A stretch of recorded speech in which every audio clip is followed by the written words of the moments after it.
Ako nga pala si Gemma. 28 na ako ngayon. Pero gusto kong ikwento sa inyo ang isang nangyari sa akin noong high school ako.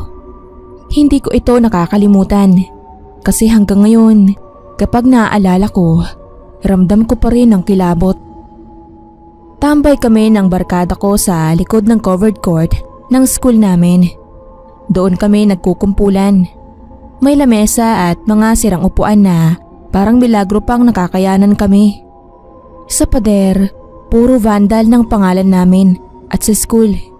Kapag nandun ka, parang nakakalimutan mo lahat. Sabi ng mga matatanda, dati raw sementeryo ang lupang tinayuan ng school. Siyempre, noong high school ka, sino ba namang maniniwala sa ganun? Para lang naman kaming tambay doon, nagkukwentuhan, tumatawa, o minsan nagpapalipas ng oras kapag walang klase. Walang pakialam sa kung anong kwento ang dala ng lugar. Isang gabi, naiba ang lahat. Late ako noong araw na yun kasi may practice kami para sa intrams. Mga pasado 8:00 na ako natapos, kaya tahimik na ang buong school. Yung tipong rinig mo na ang bawat yapak mo sa sahig. Habang hinihintay ko si kuya na sumundo, naisipan kong dumaan muna sa tambayan. Ewan ko ba, parang automatic na doon ako napadpad kahit wala naman akong kasama. Pagdating ko doon, ang tahimik. Rinig mo yung tunog ng kuliglig, yung mga mahihinang kaluskos ng dahon kapag nililipad ng hangin. Umupo ako sa isa sa mga upuan at nagpahinga. Sabi ko sa sarili ko, antayin ko na lang si kuya dito. Habang nakaupo ako, napansin ko na parang may gumagalaw sa gilid ng mata ko. Hindi ko agad pinansin kasi akala ko baka shadow lang ng puno o hangin. Pero habang tumatagal, napansin kong hindi siya normal na shadow. May hugis siya, parang tao, pero hindi ko masyadong makita ng buo. Medyo kinabahan na ako. Medyo pinilit kong huwag pansinin. Sabi ko baka pagod lang ako at namamalik mata. Pero habang andun ako, parang nag-iiba ang paligid. Biglang lumamig. Hindi yung malamig na hangin ha. Iba yung lamig na yun. Parang tumatagos sa balat mo. Tapos naramdaman ko na parang may nakatingin sa akin. Hindi ko alam kung bakit, pero ramdam ko yun. Ang bigat ng pakiramdam. Tumingin ako sa harap at doon ko siya nakita. May babae na nakaupo sa kabilang dulo ng lamesa. Mahaba ang buhok niya. Basa, parang kagagaling lang sa ulan. Ang unang pumasok sa isip ko, baka may estudyanteng naiwan tulad ko. Pero nung tinignan ko ng mabuti, halos hindi ko mapaniwalaan ang nakita ko. Wala siyang mukha. Blankong balat lang kung nasaan dapat ang mga mata, ilong at bibig. Para siyang tao, pero hindi tao. Parang hindi siya totoo, pero alam mong nariyan siya. Hindi ako makagalaw. Yung katawan ko parang nanigas at pakiramdam ko ang bigat-bigat. Tapos narinig ko siya. Hindi sa tenga ko, pero parang sa loob ng utak ko mismo. Isang boses na mahinang bumubulong paulit-ulit. Parang humihingi siya ng tulong. Hindi ko alam kung bakit, pero parang hindi ko rin kayang lumapit. Bigla akong nagkalakas. Tumayo ako at tumakbo palabas ng tambayan. Hindi ko na kinuha ang gamit ko. Tumakbo ako ng tumakbo, papunta sa gate. Pagdating ko doon, halos maiyak na ako sa takot. Simula noon, hindi na ako bumalik sa tambayan. Hindi ko na rin ikinuwento sa mga kaibigan ko. Parang mas mabuting itago na lang. Pero napansin ko, parang pati sila nawalan ng gana doon.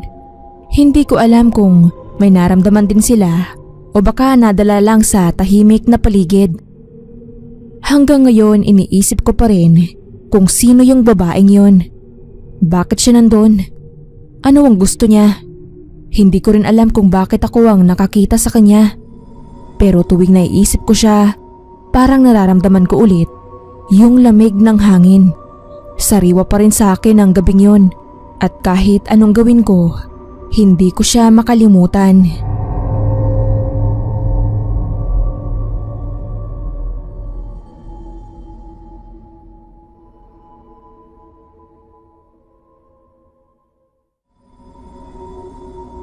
Hello po, ako pala si Janine.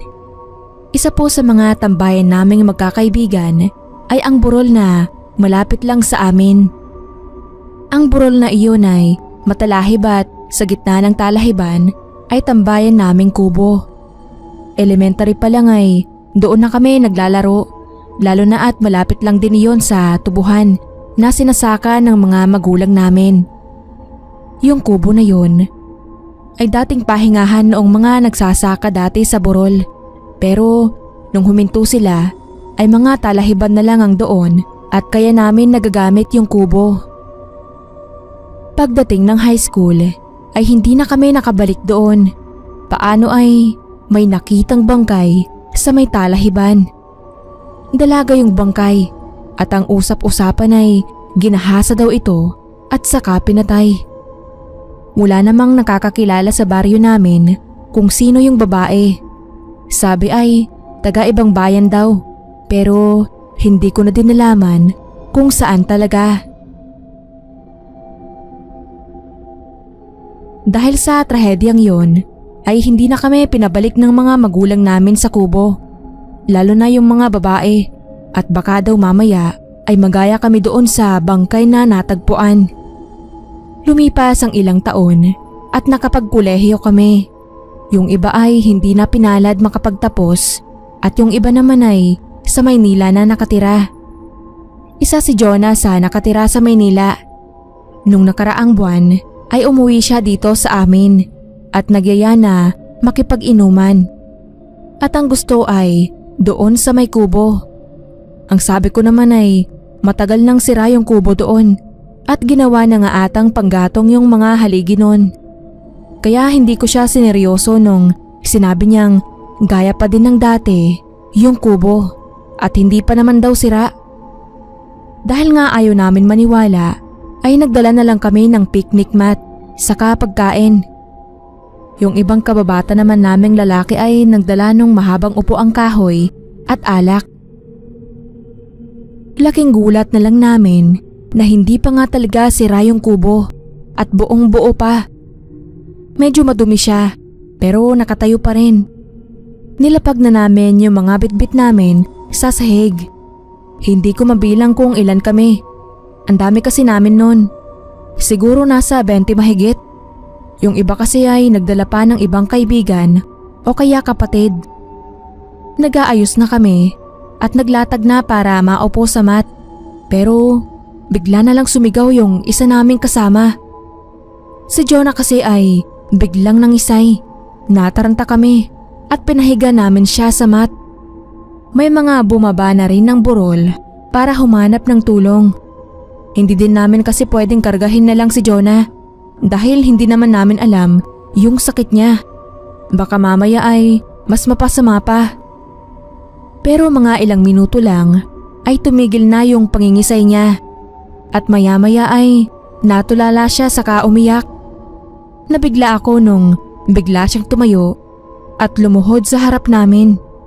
Tapos di pa namin naiintindihan yung sinasabi niya dahil may kasamang hikbi. Natatakpan din yung buhok niya, yung mukha niya. Kasama yung dalawa pang babae sa grupo, sina Jeng at Pearl, ay inalo namin si Jonah. Inayos pa ni Pearl yung buhok ni Jonah. Kaya anong bigla namin na hindi na mukha ni Jonah yun. Hindi namin kilala yung mukha na nasa mukha niya na. Ang gulo ba? Basta ayun na yun. Basta hindi na si Jonah yung mukha na ng ibang babae. Nagsigawan kami at may mga tumakbo pa. Pero nung narinig na namin yung sinasabi ni Jonah o nung babae ay napatigil kami. Tulungan niyo ako, please. Nagmamakaawa ako. Bigyan niyo ng hustisya ang pagkamatay ko. Doon na nagkwento yung babae o babaeng multo pala. Siya pala yung pinatay at ginahasa sa damuhan. Boyfriend niya yung kasama niyang namasyal sa lugar namin. May malapit kasing dagat dito. Taga Maynila daw sila at yung caretaker daw ng resort ang gumahasa at pumatay sa kanya. Bago daw siya mamatay ay natago niya pa sa malapit yung pitakan ng lalaki at ebidensya daw yun na yung lalaki ang gumahasa nun sa kanya. Kahit takot ay pinagtulong-tulungan namin na hanapin yung wallet at ipinagdasal na sana ay wala pa nakakakuha nun. Maya-maya ay nakita na ni Nelson yung wallet. Nagpasalamat yung multo, saka siya nawalan ng malay. Nung nagising ay si Jonah na ulit ang nakita namin.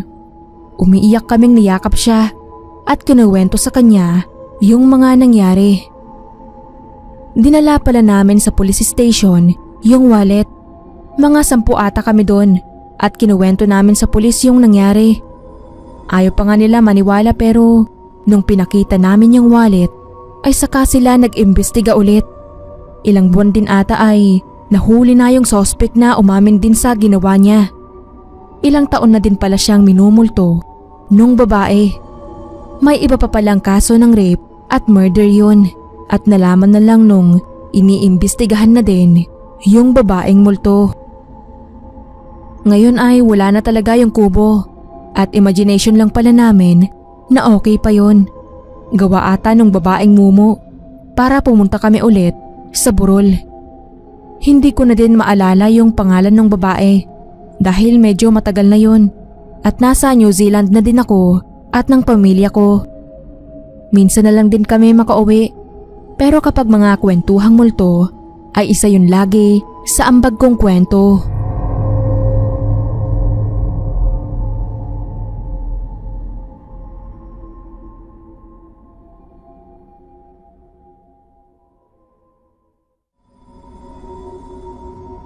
May isang experience akong hindi ko talaga malilimutan. Yung klase ng kwento na kahit matagal na, kapag naalala ko, naiisip ko pa rin kung anong klaseng kababalaghan ang nangyari sa amin noon. Dati tuwing hapon, kami-kami ng mga kaibigan ko, puro barkadahan lang. Kumbaga, yung tipong kahit sa pinakamaliit na sulok, pwede kaming magtampisaw at maglakas loob. Isang araw, napagpasyahan namin na magtampisaw sa isang bodega sa may likod ng school. May mga kwento kasi kaming naririnig na ang lugar daw na yun ay abandonado na. Kaya naging paborito naming tambayan. Yung bodega madilim, amoy luma at puno ng mga gamit na walang silbi. Hindi naman namin iniisip na may masama roon. Kaya palaging nandoon kami after class.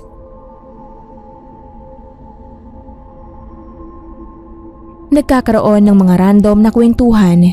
Minsang maghihintay lang ng mga klase o kaya magsusulat lang ng kung ano-anong mga kalokohan sa pader. Pero may isang hapon na ibang iba. Alam mo yung feeling na parang may hindi tama pero deadma pa rin. Ang saya namin noon. Para bang hindi kami natatakot sa dilim at sa mga lumang gamit na may kakulong na alikabok.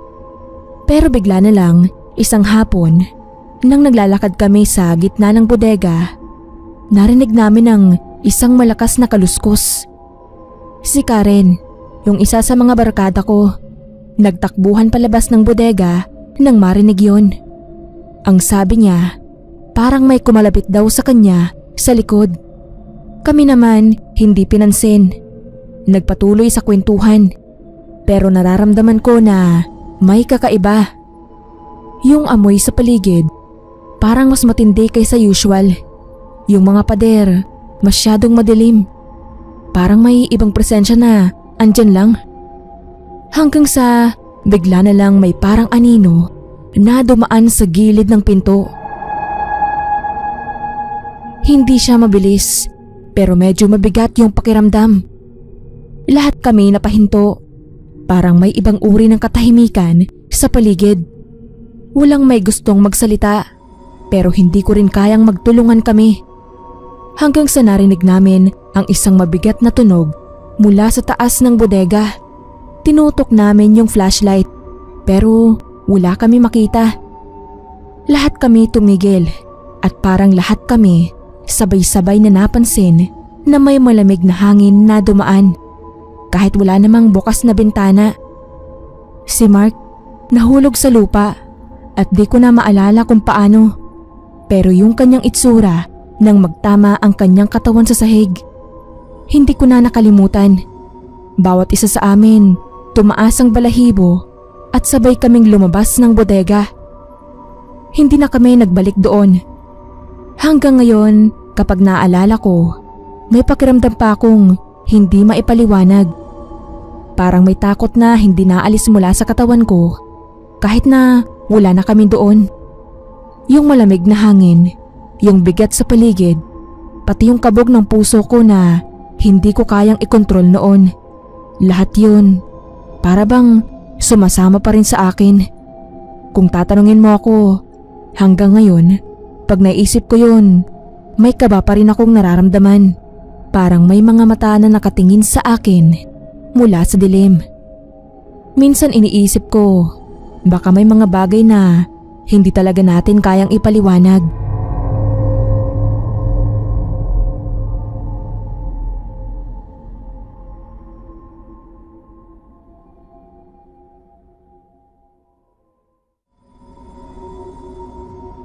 Ako si Pilar at may kwento akong hindi ko makakalimutan hanggang ngayon.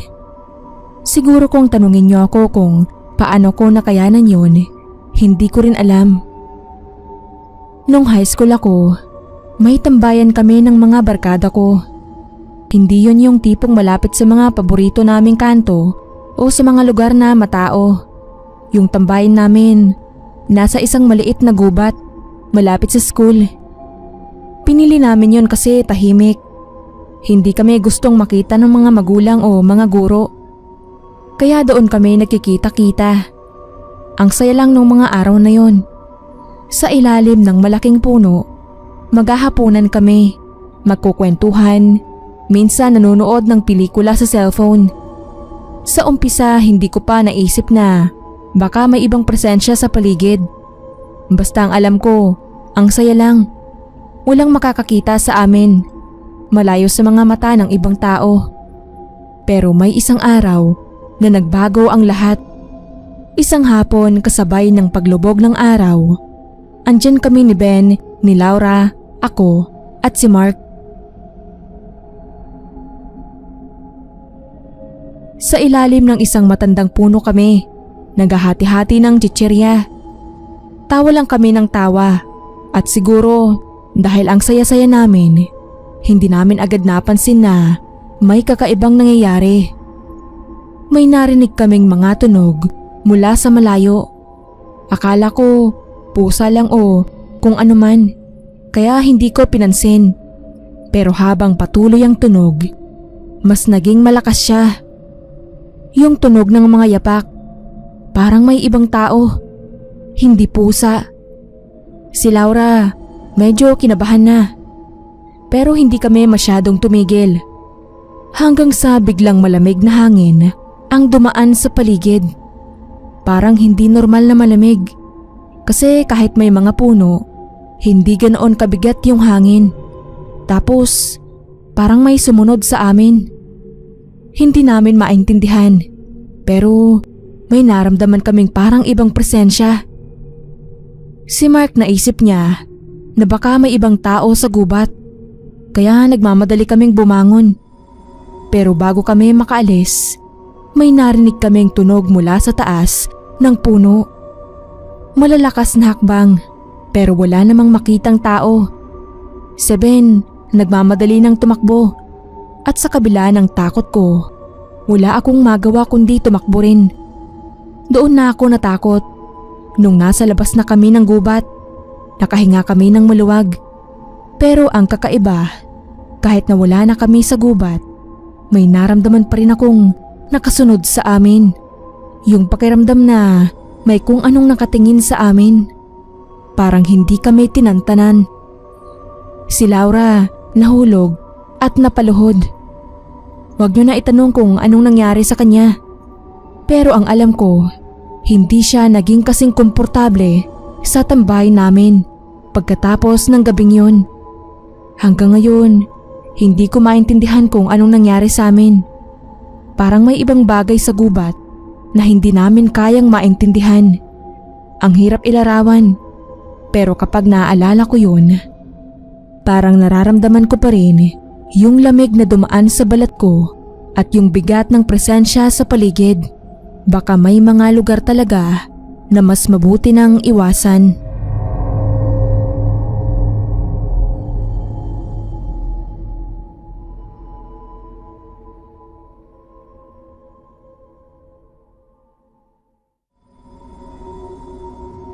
Hindi ko alam kung anong pumasok sa isip ko noon. Pero may mga panahon na ang simpleng tambayan lang namin sa kanto ay naging isang lugar ng mga hindi maipaliwanag na nangyari. Si Carlo, si Mika, si Aiza at ako, kami ang barkada na palaging nagtatambay sa kanto ng village sa isang maliit na karinderya na luma na. Tuwing hapon, maghihintay kami ng mga kaklase at maghaharutan lang sa tabi ng kalsada. Hindi naman kami gaanong naghahanap ng ibang lugar. Yung karinderya lang kasi tahimik at walang gaanong tao. Matapos ang klase, madalas kami roon. Nakaupo sa may harapan, naghihintay ng mga order, kwentuhan. Minsan magbabasa ng libro o kaya'y magtulungan sa mga assignments. Hindi kami yung tipong nag-iisip pa ng mga kabalbalan sa buhay. Masaya lang kami na magkakasama. Minsan nga wala pa kaming pondo, kaya't yung mga chichirya na lang o minsan isang bote ng soft drinks ay sapat na para magsaya. Isang gabi, bandang 8:00, habang ang mga tao ay nagdadaan-daan lang sa kalsada, nagdesisyon kami na magtampisaw sa ilalim ng poste ng ilaw na malapit sa karinderya. Nagbabalik tanaw lang kami sa mga huling linggo ng school year, kaya't masaya kami kahit maingay at puro kalokohan. Habang nandyan kami, bigla na lang may narinig na malakas na kaluskos mula sa likod ng karinderya. Nagtinginan kami at lahat ng mata namin ay tumingin doon. Wala namang ibang tao sa likod, kaya sinabi ko na baka may aso lang o baka pusa. Pero may mga mata sa likod ng dilim. May parang naririnig kami na humihinga, pero wala kaming makita. Ang weird lang kasi parang may presensya, pero hindi namin kayang matukoy kung ano. Napansin ko lang na si Aiza malayo sa amin. Tila may nararamdaman ding kakaiba. Hindi siya nagsasalita, pero halata sa mata niya na natatakot. Hindi ko maintindihan kung bakit kami natakot. Siguro nga yung simpleng tambayan lang namin sa kanto ay naging masama ang pakiramdam. May mga gumagalaw na hindi kami makapansin. Bigla ko lang naisip na baka may nagmamasid sa amin. Para bang may mga mata na sa dilim na hindi namin matutukoy. Tinanong ko pa si Miko kung naramdaman niya, pero hindi siya tumugon agad. Bigla kaming nanginig lahat at bago pa kami magdesisyon kung anong gagawin, may narinig kaming tunog mula sa likod ng karinderya. Parang may tinanggal na bakal na kung saan. Walang tao doon, walang gumagamit ng lugar. Para kaming biglang niyugyog ng isang hindi makapaniwala ang takot. Si Miko unang nagsalita at nagmungkahi na lumayo kami at maglakad-lakad. Tumayo kami at nagsimulang maglakad papuntang school gate. Pero hindi pa rin nawawala ang kabog ng dibdib ko. Si Aiza tahimik lang. Parang mas nagmamadali. Kami ni Carlo pareho lang na nagmamasid sa paligid. Ang hangin parang may ibang amoy, matapang at malamig. Wala na kaming naging lakas ng loob na balikan ang tambayan namin. Hanggang ngayon, pag naiisip ko yung araw na yun, parang may nararamdaman akong hindi ko kayang ikwento ng buo. Parang may isang presensya pa rin na nagmamasid sa amin sa kanto at bawat takip silim, may ilang sandali na naalala ko pa rin yun. Yung mga mata na parang sumusunod sa amin. Yung hindi pa namin nakikita pero ramdam namin na andoon lang. Hanggang ngayon, hindi ko alam kung anong nangyari. Isang simpleng tambayan pero hindi ko na kayang balikan pa.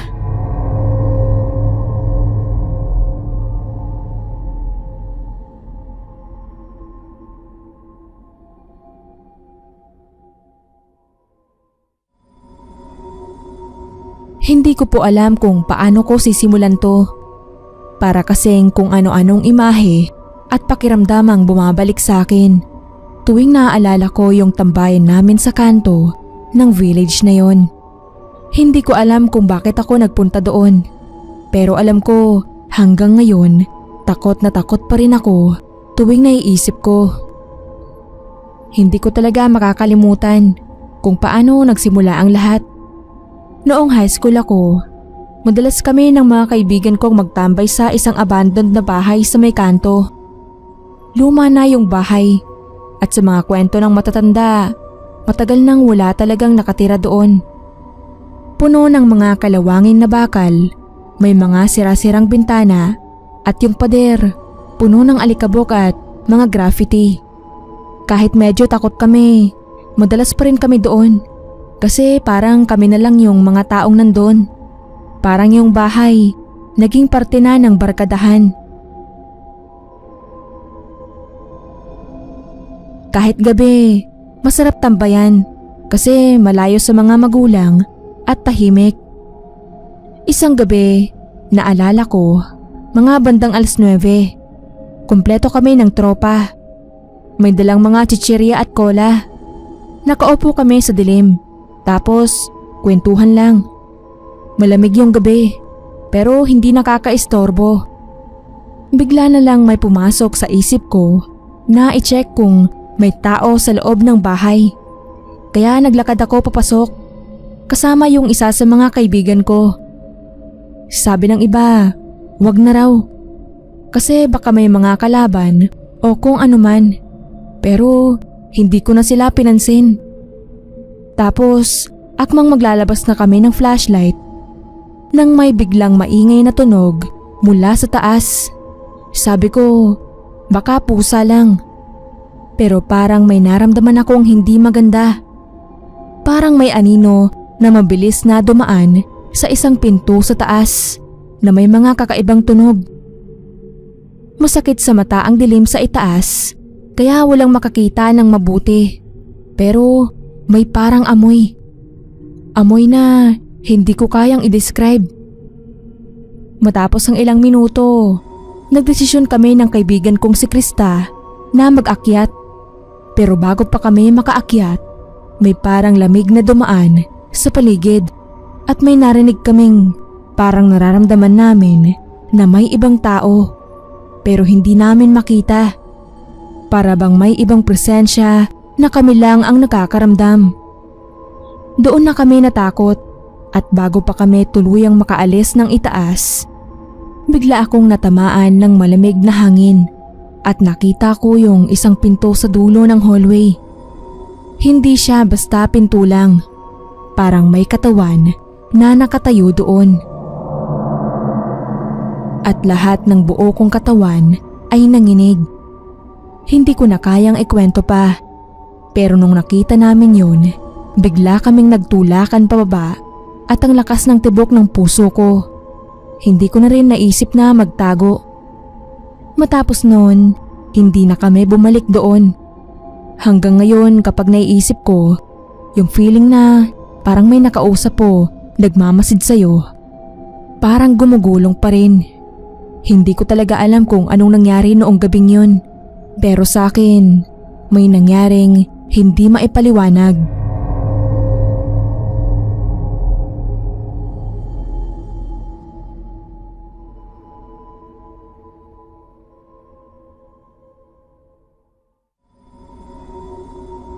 Ako nga pala si Lani. Hanggang ngayon, hindi ko pa rin makalimutan ang nangyari noong high school kami.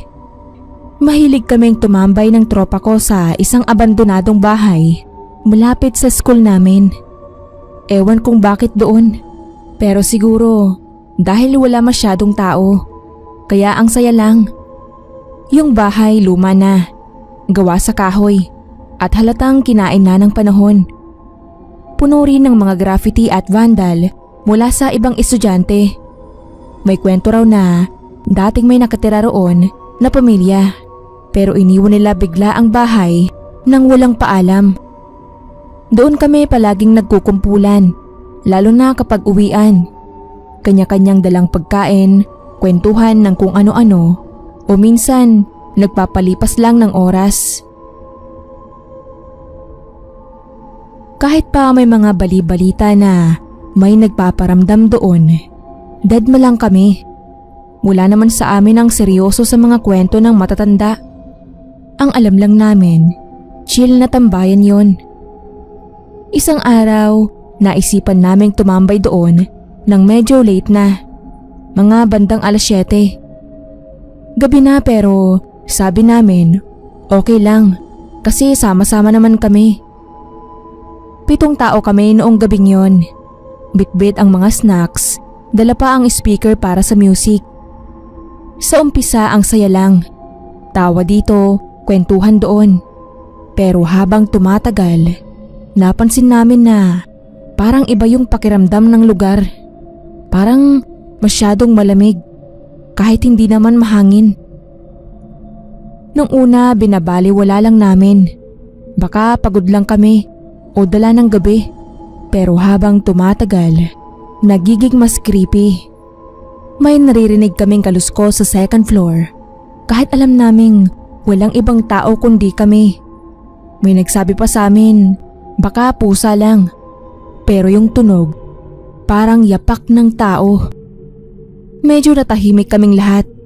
Nagtatawanan pa rin kami, pero ramdam mo na yung kaba sa bawat isa. May isa sa amin na nagsuggest na umakyat sa second floor para tignan kung may tao. Ako pa yung nagpaka-brave at nagsabi na sasama ako.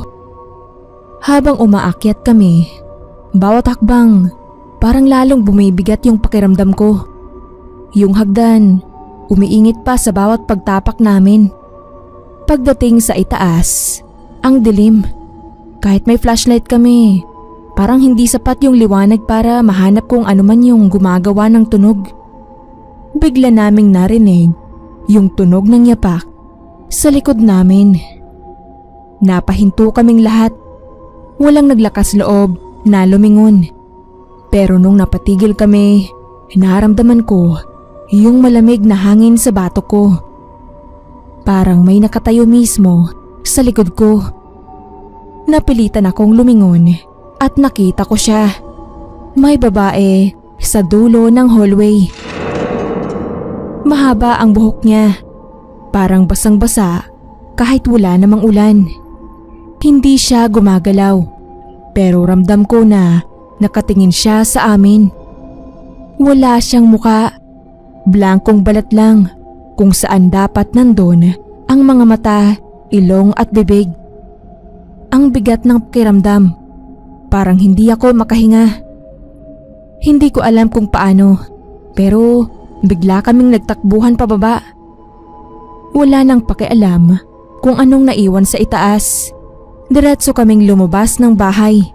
Simula noon, hindi na kami bumalik sa tambayan na yon. Lahat kami tahimik lang. Walang gustong pag-usapan yung nakita namin. Hanggang ngayon, hindi ko pa rin maintindihan kung sino o ano yung nakita namin. Pero kapag naaalala ko yung malamig na hangin sa batok ko, parang bumabalik lahat ng takot. Siguro nga, hindi lahat ng tambayan masaya. May ibang tambayan na mas mabuting iwasan.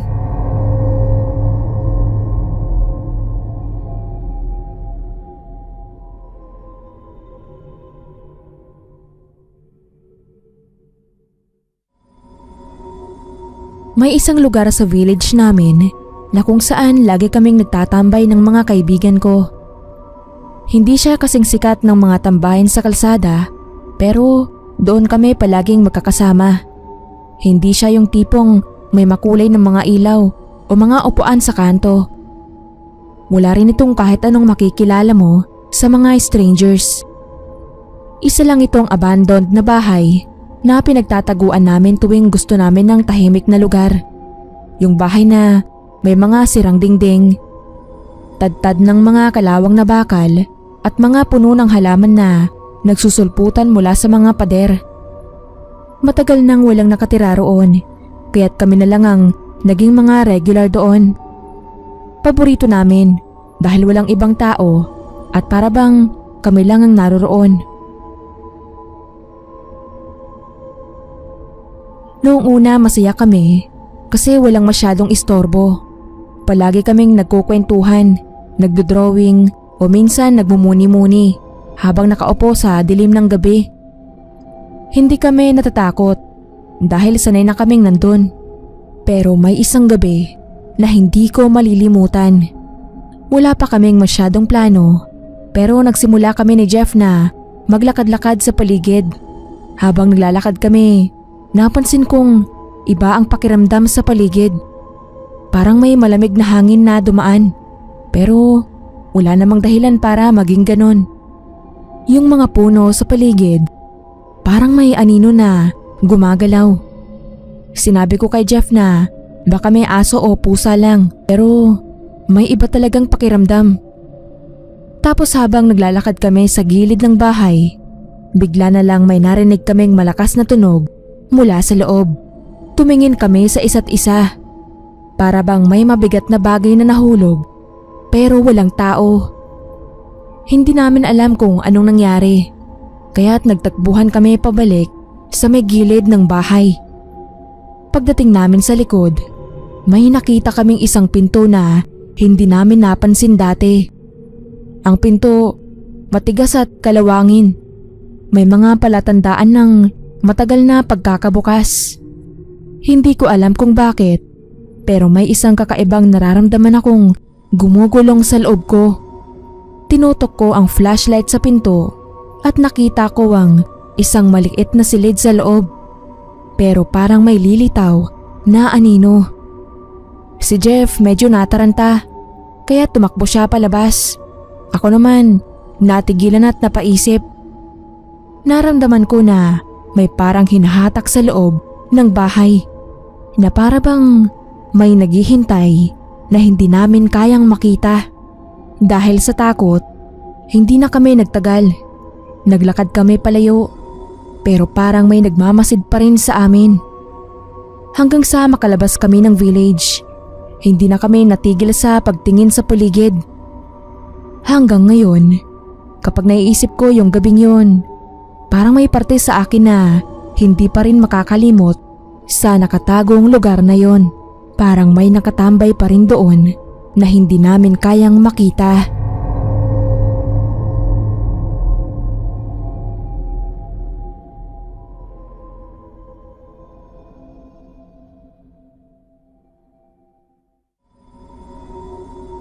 Magandang umaga o gabi sa lahat.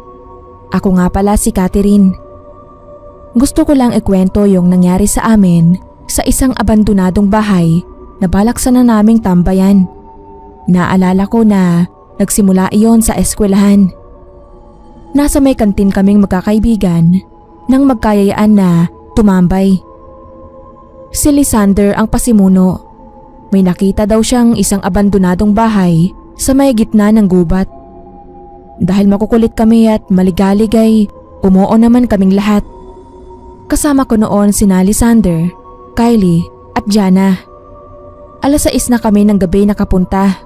Umuwi pa kasi kami sa kanya-kanyang bahay para magpalit at magdala ng mga gamit. May dala kaming flashlight, pagkain, tubig at kung ano-ano pa na gagamitin namin sa loob. Yung pagtambay namin doon ay parang mini picnic na rin. Habang pinagkukwentuhan kung ano kayang nangyari sa bahay na yon at inabandona. Kadalasan ng mga pinupuntahan namin ay nakakadena. Kung sino ang unang nakakita ay kadalasang tinitignan muna kung nakasarado yung bahay o kung saan pwede may lusutan para makapasok sa loob. Ang sabi ni Lysander ay bukas naman ang gate ng bahay, pati pinto. Kaya kahit wag na daw kami magdala ng pambukas. Pagdating namin doon ay medyo madilim na. Diretso kami agad sa loob. Iniwan muna namin yung mga gamit namin sa lamesang nasa may tabi ng pinto. Saka namin ginalugad yung buong bahay. May mga parteng sira na at merong ibang parang hindi pinaglipasan ng panahon. May naamoy din kaming mabaho at panay din ng alikabok. Noong mapagod kami ay bumalik na kami sa may sala ng bahay. Bubuksan na sana ni Kylie yung chichiryang dala ko noong biglang may narinig kaming tumatawa.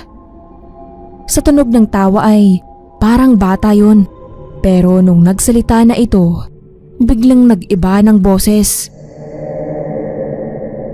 Naging panlalaki na yung boses. Bilog na bilog yun at nag-e-echo sa buong bahay. Bakit kayo nandito? Sabi ng boses. Nagtuturoan na kami nun kung sino ang may gawa. Napagbintangan pa nga si Jana dahil may dala siyang speaker lagi. Pero sabi niya wala siyang dala ngayon dahil hiniram ng ate niya. Habang nagtuturoan pa rin sila ay bigla naman akong napatingin sa manikang nasa gilid. Hindi ko yun napansin kanina at sigurado ako na wala yun doon pagpasok namin. Bakit kayo nasa bahay ko? Sambit ulit ng boses. Doon na kami nataranta. Wala nang tanong-tanong kung sino yung boses na yon.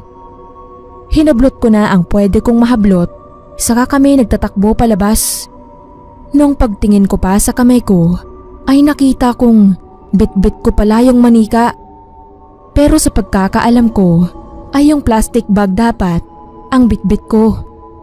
Nagsalita yung manika. Saan mo ako dadalhin?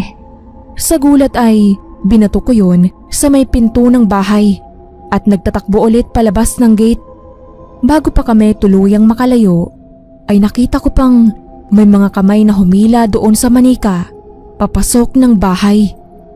Mula noon, hindi na kami pumunta sa mga abandonadong bahay. Baka kasi sa susunod ay hindi lang boses ang maririnig namin at kung sa kamalasan pa ay di na kami makaalis.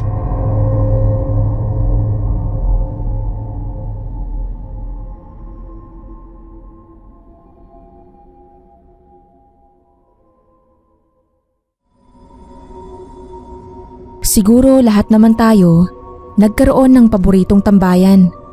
Lalo na noong high school, sa tsismisan man yan o kaya inuman. Noong high school kaming apat nina Eric, Kim at Pan ay ang dalawang malaking narang na gustuhan naming tambayan.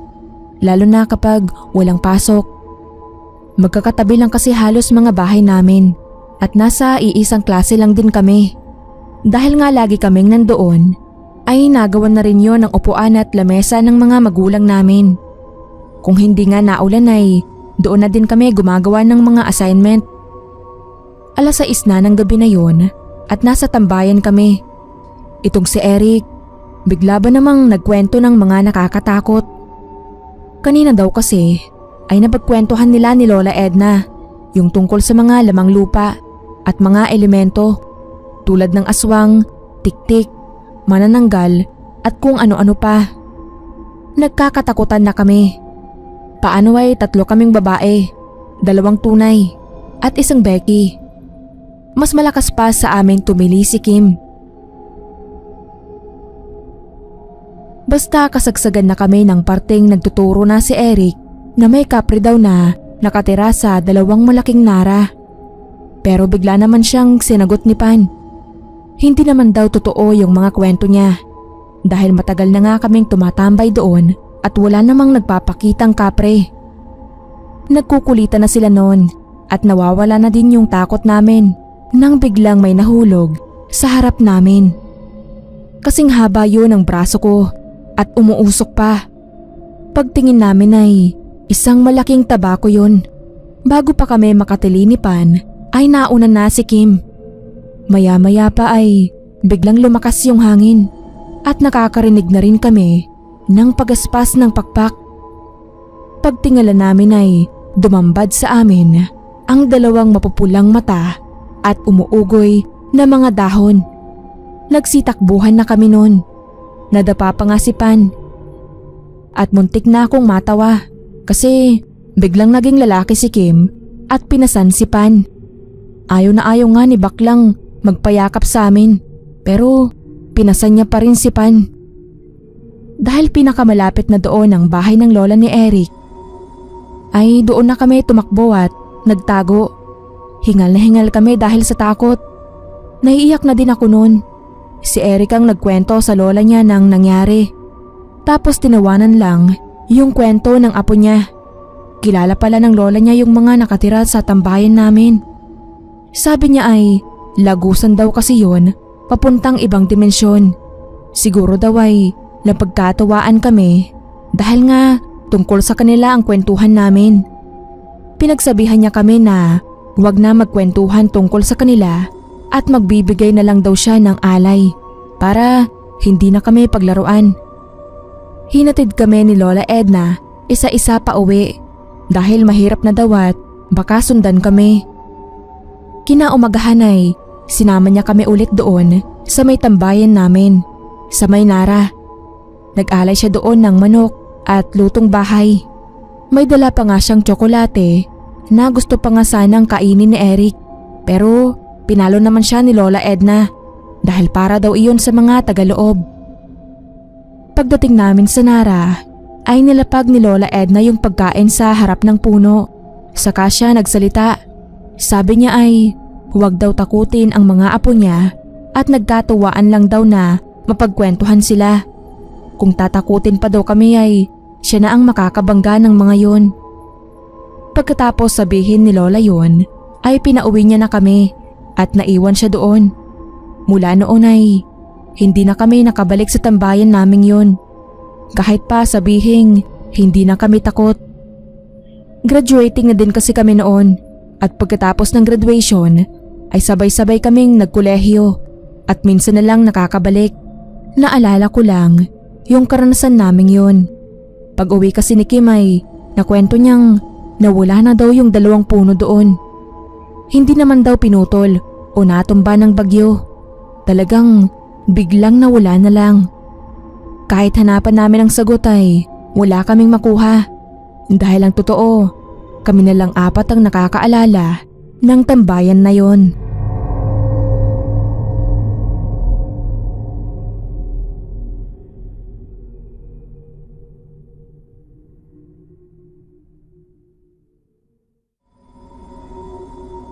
Isa po akong call center agent at kada uuwi at papasok ako ay madadaanan ko yung tindahan ni Ate Jeng.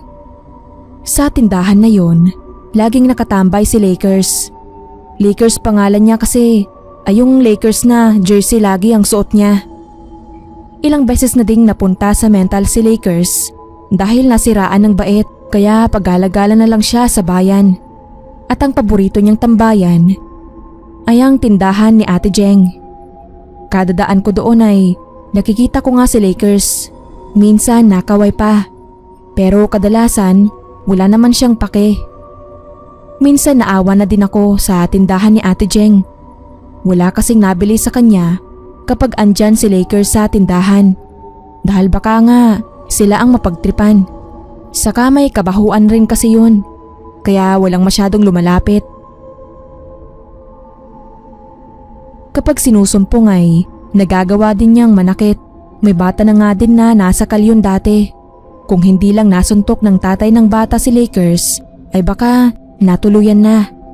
Marami pang pangyayari na muntik nang makapatay o kaya ay may nasaktan si Lakers.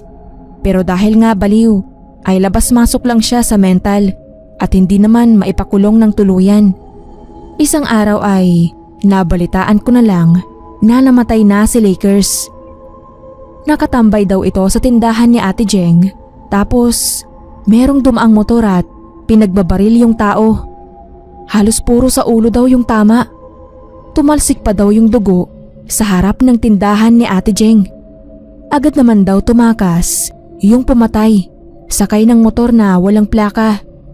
Nagkataon pa na sira yung CCTV ng barangay sa parting yun. Hindi naman na nalaman kung sino yung bumaril, pero ang sabi ay hitman daw yun at paniguradong may kanti daw si Lakers kaya pinatay. Wala na din palang ibang pamilya si Lakers, kaya sa barangay hall na ang lamay niya. Ilang araw pagkatapos ng libing ni Lakers sa barangay hall ay nagpapakita na yon sa mga nadaan sa tindahan ni Ate Jeng. Minsan daw ay ang sama ng tingin at nangahabol pangaraw. Minsan naman ay tahimik lang na nakatingin sa mga nadaan. Isang beses na dumaan ako ay nakita ko din yung multo niya. Nakaupo yon sa may harap ng tindahan at sinusundan ako ng tingin. Maya-maya ay naramdaman ko na lang na parang may tao na sa likod ko. Pagharap ko ay nasa likod ko na pala yung multo niya. Sa gulat ko ay napasigaw ako sabay karipas ng takbo. Tinanong pa ako ng driver ng jeep na nakaparada. Tapos sinabi ko naman na hinabol ako ng multo ni Lakers. Pinasakay niya naman ako agad at di na siya nag-antay ng ibang pasahero. Hindi naman na naulit yon kasi nagpapahatid na ako sa kapatid ko at kalaunan ay naging work from home na ang setup ko dahil sa COVID. Pinabasbasan naman na ni Ate Jeng yung tindahan niya pero may mga nakakakita pa rin daw. Buti na nga lang daw at hindi sa loob mismo ng tindahan ni Ate Jeng at gabi lang ito nagpapakita. Dahil kung hindi ay wala siyang ibang choice at magsasara talaga siya. Pero kahit nabasbasan na nga ay may mga kwento-kwento pa rin sa amin na tuwing gabi ay nagpapakita pa rin daw si Lakers at hanggang ngayon ay hindi pa rin matahimik.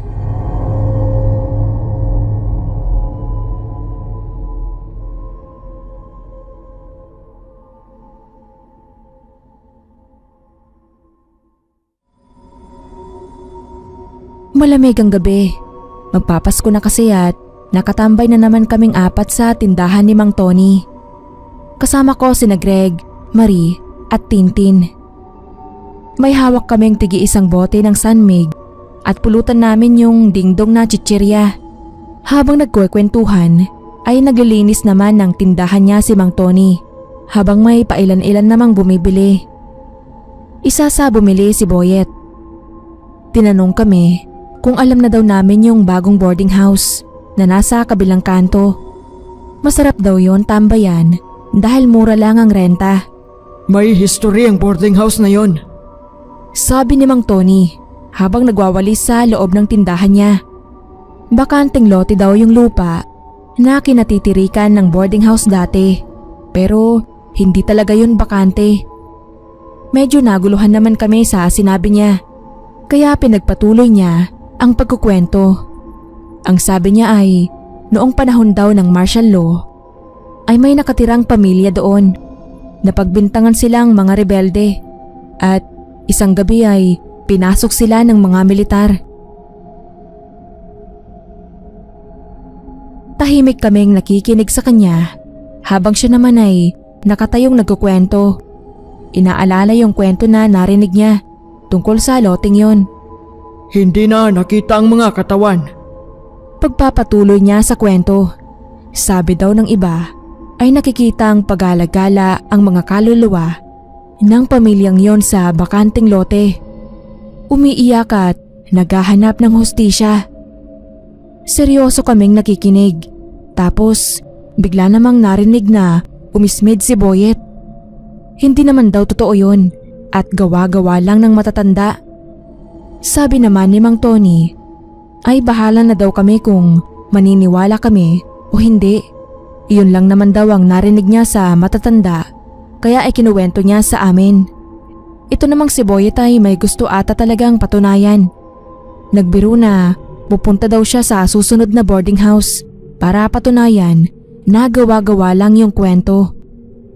Tinawanan lang namin siya at dahil paubos na rin yung iniinom namin ay nagkayayaan ng umuwi. Ilang linggo ang makalipas ay kasama naming umiinom at nakatambay sa tindahan ni Mang Tony si Boyet. Sabi niya ay oras na daw. Sino daw ba ang gustong sumama sa kanya? Kunot noong tinignan lang namin siya. Akala kasi namin ay nagbibiro. Pero nung walang gustong sumunod, ay tinalikuran niya kami. Sabay lakad papunta sa boarding house. Pinigilan pa namin pero ayaw talaga magpaawat. 12:00 na din yon at paubos na yung isang boteng Red Horse na iniinom namin. Dumaan na ang 1 oras hanggang sa magdalawa. Soft drinks na nga lang ang iniinom namin dahil sa kaba. 2 oras mahigit na ay hindi pa rin nakabalik si Boyet. 3:00 na nang makita namin ang anino ni Boyet. Kumakari pa siya ng takbo papunta sa amin. Hingal na hingal siya at gusto niyang magsalita. Napansin din namin ang panginginig ng katawan niya at yung mata niya na mulat na mulat. Kita sa mukha niya ang takot sa kung ano man ang nakita niya sa boarding house na yon. Andun nga sila, umiiyak. Ayaw nilang matahimik. Huwag kayong pupunta. Pautal-utal na sabi ni Boyet. Pilit naming pinakalma si Boyet pero kahit anong gawin namin ay hindi namin siya mapakalma. Paulit-ulit niya lang sinasabi yung sinasabi niya kanina. Hindi na kinaya ni Boyet at parang nabaliw na siya. Araw-araw na lang ay nasa gilid siya ng kwarto niya at takot na takot.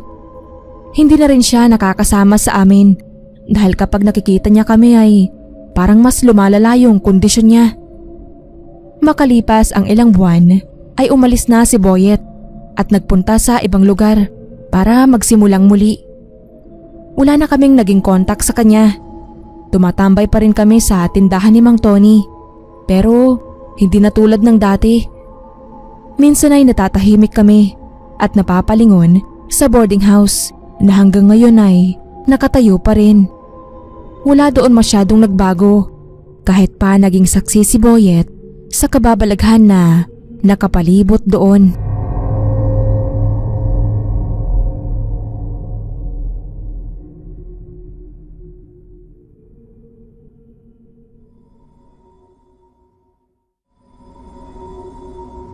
Ako po pala si Carla.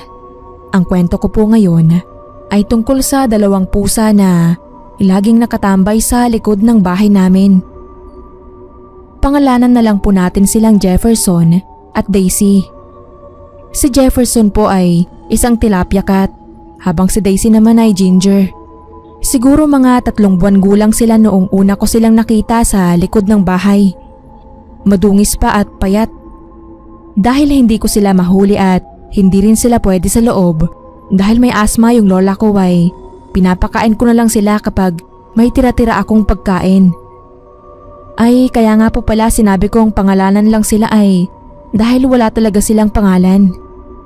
Nakwento kasi dati sa akin ng lola ko na malas magpangalan sa pusa dahil nagkakasakit daw ito o na-aksidente. Kaya hindi ko din sila pinangalanan. Kapag tatawagin ko sila ay Mingming lang o kaya ay papatunugin ko yung kainan nila.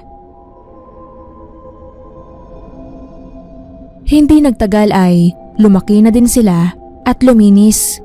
Kusa na rin silang lumalapit sa akin. Naging paborito nilang tambayan ang damuhan sa harap ng bintana ng kwarto ni Lola. Doon ko din sila pinagawan ng bahay nila para may matulugan sila sa gabi. Akala ko nga ay mapapagalitan ako ng daddy dahil nga itinapat ko pa ang bahay nila sa malapit sa bintana ni Lola. Pero okay naman sa kanila. Nung malakas pa kasi si Lola ay mahilig din ito sa mga hayop. Kaso ngayong nagkaka-Alzheimer na siya at hinihika pa ay hindi na siya basta-bastang pwede mag-alaga. Okay na daw sa bintana at nakikita niya lang. Isang araw, habang naglilinis ako ng bahay ng mga pusa, ay may napansin akong isang tilapia na pusa.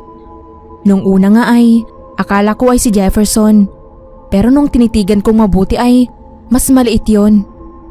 Nakatanaw iyon sa bintana ng lola ko at medyo natulo pa ang laway. Akala ko nga ay baka may nakabarang buto o tinik sa ngipin niya. Kaya lalapitan ko sana para alisin. Pero biglang dumating sina Jefferson at Daisy. Tapos inaway nila yung tilapyang pusa. Galit na galit sila at parang pinapaalis yung pusa. Natakot yung isang tilapyang pusa at umalis din. Mga ilang beses ko pang nakita yung isang pusa pero di yun nakakalapit kasi kung hindi si Jefferson ay si Daisy naman ang umaaway doon. Nasa may garahe ako noon at nililinis ko yung motor ko. Linapitan ako ni Daisy tapos ngumingiyaw siya at kinakagat yung daliri ko. Tapos lalakad siya na parang gusto niyang sundan ko siya. Sinundan ko naman.